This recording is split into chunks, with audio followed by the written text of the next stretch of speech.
I'm gonna do a basic video on how to check what's wrong with the battery pack. This is a very common rack battery from, of Course. They sold about 10,000 of these in Sweden. I think they were made in Taiwan, not directly in China, by a company called Ansung. Not Samsung, Ansung.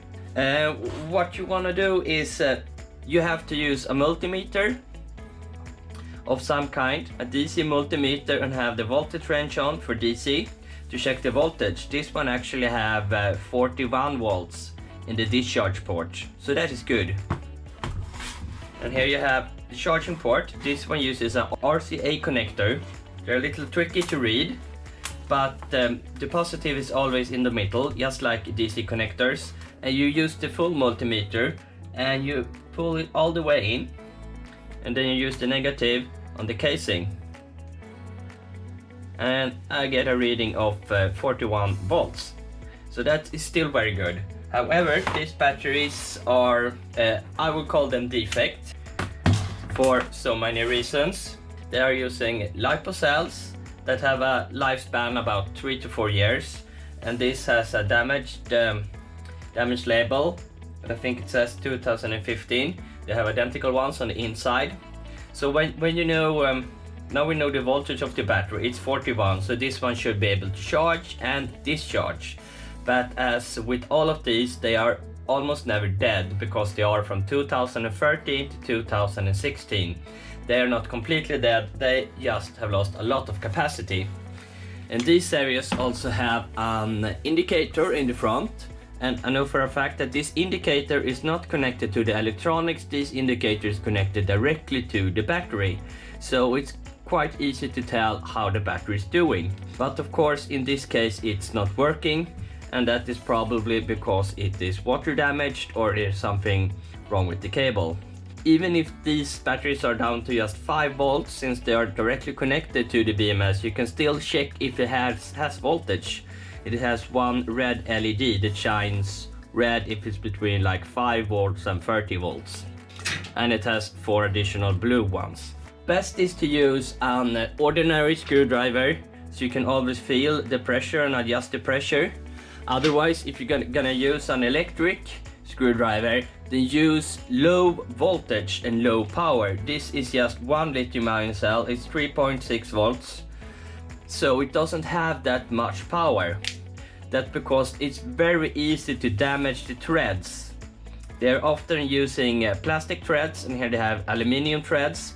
They are very easily damaged. Sometimes they're not using the correct threads on these screws, which means when you screw them out, you cannot screw them back in because the threads has been damaged the first time they were inserted. So you use a low power screwdriver to remove the screw.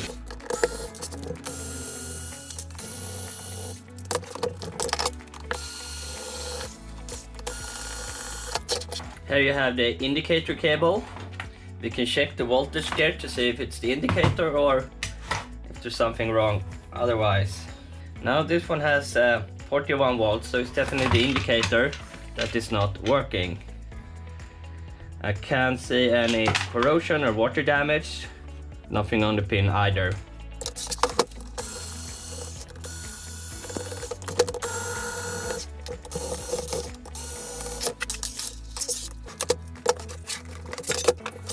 Here is the battery pack with positive for charging, positive for discharging, going through a fuse, negative for charging and negative for discharging. And here you have the separate wire for the indicator. And here is the other sticker.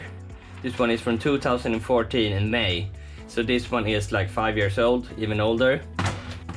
Now this one has LiPo cells, so you should definitely not try to open this pack on your own. However, I've opened hundreds of these, so I know exactly how to do it and where to open it.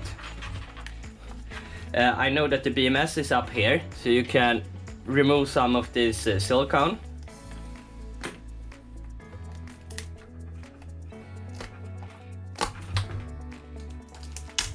And I usually do like this for the heat shrink tubing. And it has a plastic sheet over here, so I'm gonna cut it open with a scissor, so I know the cells are protected with these plastic sheets. And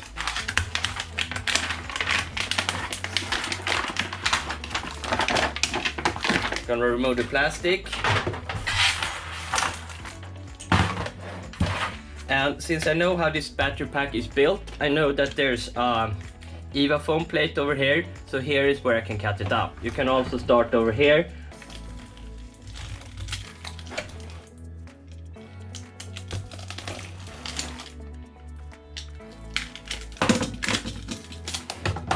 And here you can see the connections to the cell, and for some strange reason many of them have dirt on the inside. In this case it's very well protected against dirt and stuff like that, so I don't know how they get dirt in here. So this must be something, they must have a really dirty factory. Which is not good if you're using LipoCell. If you get something, a sharp little rock in here, they can seriously damage the pack, especially when it swells up. Now I've opened hundreds of these, so I have my process. You might be able to do it faster or better, but this is a good and safe way.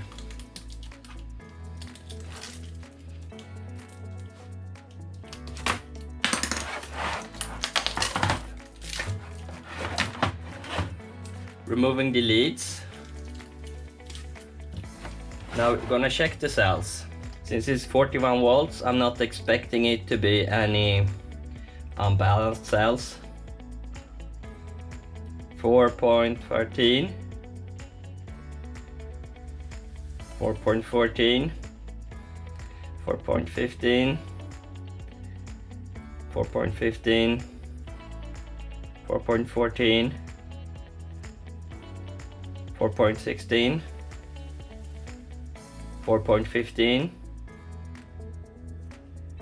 4.15, 4.12. Oh, here we have something, 3.7 volts. The white and black one. Here we have the white one. No, it actually has two white ones. So it's this cell block that is lower than the other cells.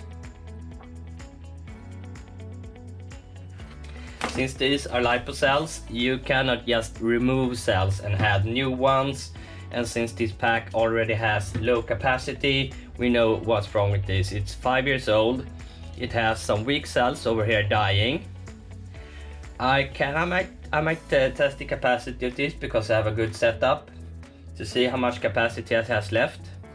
This is another reason why I don't do anything about these worthless battery packs. As you can see, they draw the battery down to about 34-45 volts and then it resets.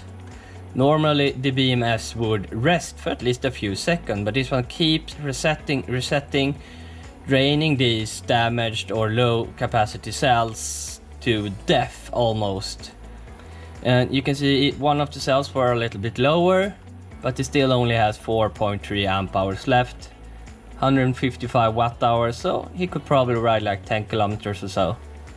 Let's see what the voltage is on that damaged cell block. Okay, let's see. I remember it being the black and white cable. Recording. Yes, I think so. Black and white. For your pleasure.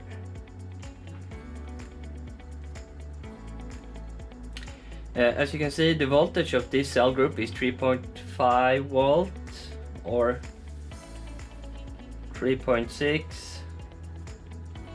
3.6, 3.6.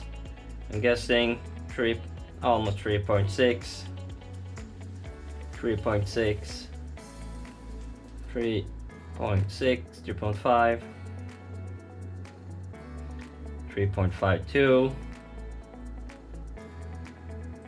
3.6, 3.4, so that one was also a little bit low. But it was the white and black one over here that was the most under voltage compared to the other ones. Why don't I just balance this battery pack? Well, because these cells are crap. This BMS has a balancing board over here with resistors, 10 of them. So this BMS board has a resistance balancing function. The reason these cells are not the same is not only because of the BMS. Maybe this function is not working. That could be one problem, but most likely these cells are dying, and putting a lot of voltage in them is not a good idea, I think, because I had at least 2 of these battery packs. It's 20 cells in here, and each one of these LiPo cells are in 2p next to each other. And usually one of these cells are good, that can handle voltage, can handle charging and discharging, and one of the other ones cannot. One of the other ones has died. Many times they began bloating up. You can obviously see that that cell is not doing okay, but they can get very warm. Because one of the cells is telling the BMS, everything's okay over here, while the other cell is dying. And since there are no air, no space between these at all, this pack can get really hot, like 100 degrees. I noticed that even at 2A discharge testing. And at standard 2A charging, it can also get very hot, like 100 degrees. And it takes almost like an hour for it to get back into room temperature. So this kind of shitty LiPo block, cheap ass battery packs, there is like no reason to spend any time trying to fix any of these damaged cells. And the dirt they have on this connection board just shows that they don't fucking care if it works or not. This BMS is also at fault. It gets quite hot. It just has, I think it's 1 MOSFET for charging and 2 for discharging, and that has no cooling plate. In some of these packs they haven't even have a separator between the cells and this BMS. And you know what these are? These are pearls.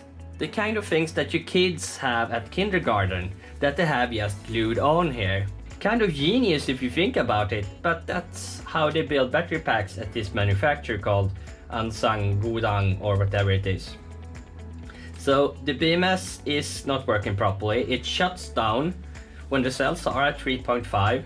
Maybe these cells were a little bit lower on the load, but 3.5 it should not shut down there. Usually BMSs go down to 2.5 volts or 2.7 volts. And they should be resting about 3 to 3.2 volts. So the BMS is shitty, not using the full capacity. And I don't think it's the temp sensor shutting it off, because it's the low voltage is shutting it off. So you won't get the full range even when it was new.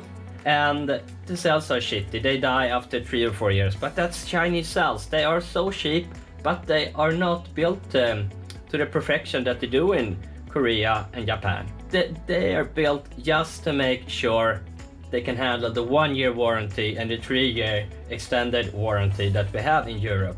I have replaced this with an awesome battery pack. This is my cool and insanely good design that fits using 18650 being almost exactly the same size. And here you have 14 amp hours, so you have a 40% increase using Japanese Sanyo GA cells with really long service life, well separated BMS.